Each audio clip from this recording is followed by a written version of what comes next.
조카바보 스타들 첫 번째 스타는요. 외조카를 입양한 방송인 홍석천 씨입니다. 싱글인 홍석천 씨가 조카들 입양해서 부모가 됐을 때 많은 화제를 모았지 않습니까? 맞습니다. 2008년이었는데 홍석천 씨의 누나가 이혼을 했어요. 근데 누나가 이혼 후에 친권, 양육권 문제로 그렇게 고민을 하고 있을 때 2008년 당시에 13살, 10살이었던 누나의 딸, 아들을 자신의 호적에 올리면서 아빠가 됐어요. 아직 싱글이었던 홍석천 씨가 어떻게 아이들 입양했지? 뭐 이렇게 생각하실 수 있는데 사실 그때 당시에 어떤 입양 촉진 및 그 절차에 관한 특례법이 개정이 되면서 꼭 혼인한 사람이 아니어도 배우자가 없어도 독신이라도 아이를 입양할 수 있게 대신 아이를 키울 수 있는 육아 환경 이런 거를 좀 엄격하게 보면서 그렇게 법이 바뀌었거든요. 그래서 홍석천 씨가 싱글이지만 아빠가 될 수 있었습니다. 사실 홍석천 씨는 굉장히 오랜 시간 입양에 대한 꿈을 품어왔었다 그래요. 네, 맞습니다. 홍석천 씨는 과거 커밍아웃을 고백한 후에 인터뷰에서 한 해 한 해 나이가 들수록 내 그 핏줄에 대한 욕심이 별로 없다라고 말하면서요. 혹시라도 입양이 허용된다면 입양을 통해 가족을 꾸려보고 싶다라고 밝힌 적이 있습니다. 그로부터 몇 년 뒤 홍석천 씨는 외조카들을 입양하며 그 꿈을 이뤘습니다. 외삼촌으로서도 조카들의 양육을 도울 수 있었을 텐데 법적으로 정식 보호자가 됐어요. 왜 그랬을까요? 일단 법적으로 보호를 받아야 되겠다라는 생각이 들었기 때문인 것 같은데요. 이혼을 하더라도 이 나중에 아이들의 친부가 친권을 주장하고 나서면 정말 어쩔 수가 없는데 그것을 막기 위한 법적 조치들이 필요했던 거예요. 그래서 친부로부터 친권 포기 각서를 받아야 합니다. 이후에 뭐 이 아이가 내 아이니까 내가 어떻게 할 거야 뭐 이런 것들에 대해서 아예 사전 차단을 하겠다라는 의미인데요.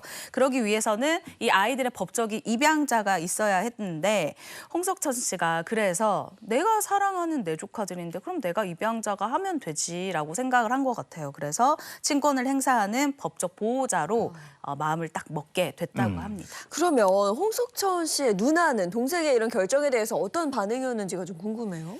사실 진짜 너무 고마웠을 것 같아요. 왜냐하면 이 홍석천 씨 누나가 방송에서 얘기한 적이 있는데 이혼 후에 생활고를 겪고 있을 때 동생, 이 홍석천 씨가 전화를 했더래요. 누나 같이 살자. 이것만으로도 진짜 감동이고 그리고 실제로 같이 살았어요. 근데 같이 살다가 시간이 흐른 후에 조심스럽게 입양 얘기를 꺼내면서 그 누나, 딸, 아들 네, 딸아들로 입양하는 거 어때? 이렇게 제안을 했다는 거죠. 그 얘기를 들은 누나의 심경. 정말 물에 빠진 누나를 동생이 구해주는 것 같다. 이렇게 아주 고마운 마음을 전하기도 했습니다. 근데 또 세간에 우려 섞인 시선이 있었는데 이 부분 또 신경 안 쓰일 수가 없었겠죠? 네, 홍석천 씨는 세간의 우려 섞인 시선에 대해 새로운 가족 형태로 고민하는 사람들이 있을 것 같아 내가 먼저 나서봤다라고 이야기하면서 조카들도 알아야 할 것 같아 그렇게 해봤는데 요즘은 아이들이 밖에서 다 알고 들어오기 때문에 뭐 이렇게 이야기를 한 적이 있었습니다. 네, 근데 하루아침에 외삼촌에서 아버지가 된 경우거든요. 홍석천 씨도 아버지로서 고민이 좀 상당히 많았을 것 같아요. 네, 홍석천 씨가 한 방송에 출연을 해서요. 내가 연예인인데다가 커밍아웃까지 한 상황이기 때문에 좀 아이들이 어떻게 받아들일지에 대한 걱정이 있었다고 해요. 왜냐하면 이 아이들이 그때가 딱 사춘기 때였기 때문에 뭔가 처음에는 삼촌이 아빠가 된 것에 대한 서먹함을 느끼고 있었다라는 거죠. 그리고 당시 이 사춘기였던 아이들이 그 홍석천 씨 하면 우리가 붙이는 별명 있잖아요. 국민 게이. 정말 우리나라를 대표하는 게이 이렇게 얘기를 하는데 사실 이게 아이들 사춘기 아이들 입장에서는 혹시 학교에서 너희 뭐 삼촌 국민 게이라며 이렇게 놀릴까 봐 오히려 그 부분이 굉장히 걱정이 됐었다고 합니다. 결국 홍석천 씨는요. 이후에 이 두 아이들을 필리핀으로 유학을 보냈다고 해요. 그러면 홍석천 씨는 지금은 이제 좀 편해졌을까요? 네, 홍석천 씨는 오히려 대중 속에 있는 삼촌을 아이들이 잘 받아줘서 너무 감사하다. 오히려 나 같은 삼촌을 두고 있어 주변의 소수자나 어려운 사람들을 보면 관심을 가지고 이야기를 들어주는 그런 아이들로 자라주었다면서 고마움을 표현했습니다. 그러면 호칭은 외삼촌에서 아빠로 바뀐 거예요? 일단 홍석천 씨는 이 딸아들에 대해서 우리 딸, 우리 아들 이렇게 부른다고 해요. 근데 이제 아이들은 여전히 삼촌 이렇게 부르는데 홍석천 씨는 되려 이게 편하답니다. 왜냐하면 아빠, 아버지 이러면 뭔가 책임감이 부담이 굉장히 커지는 느낌인데 나는 삼촌이라고 불러줘서 편하다. 아, 홍석천 씨 마음이 넓습니다. 네. 지금이야 웃으면서 얘기를 하지만 이 조카들의 아빠가 되기까지 예상치 못한 반대가 있었다면서요? 아, 반전이 있는데요. 그게 바로 입양한 첫째 조카의 반대에 부딪히게 된 겁니다. 이 첫째 조카가 후에 이 당시 입양을 반대한 이유에 대해서 밝혔는데요. 내가 삼촌이 창피해서가 아니었다. 주변에 엄마 아빠가 이혼해서 그래서 내가 삼촌이 입양을 해줬다라고 말하는 게 좀 어려웠다. 근데 나 지금은 후회 절대 안 한다. 진짜 도움도 너무 많이 받았고 정도 많이 쌓였다라고 고백을 하면서 눈물을 흘렸거든요.